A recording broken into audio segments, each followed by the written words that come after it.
1 year later, Kyiv stands, and Ukraine stands.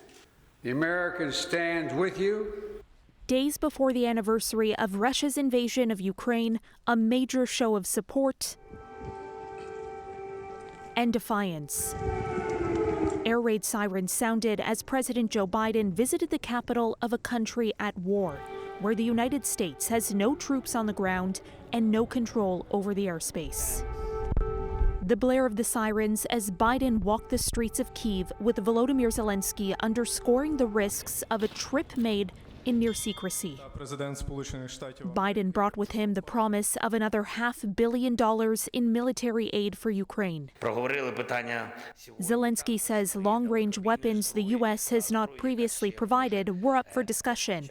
But Biden made no mention of donating the fighter jets that Ukraine is pushing for as it prepares for renewed offensives this spring. We know that there'll be very difficult days and weeks and years ahead.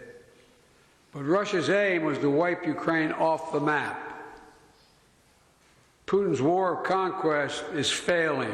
That message delivered at a time when there is worry about how long Western allies can keep the money and munitions flowing. A recent poll found support for sending Ukraine weapons is waning, with 48% of Americans in favor, down from 60% last May.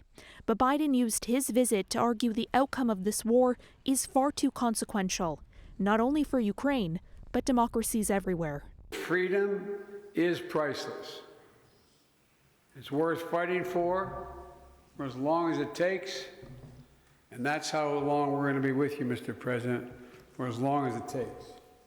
While many presidents have gone to active war zones, those visits have happened in countries with a massive U.S. military presence. Ukraine, by contrast, has been the ongoing target of Moscow's missiles. The White House says the Russian government was notified Biden would be traveling to Kyiv hours before he arrived.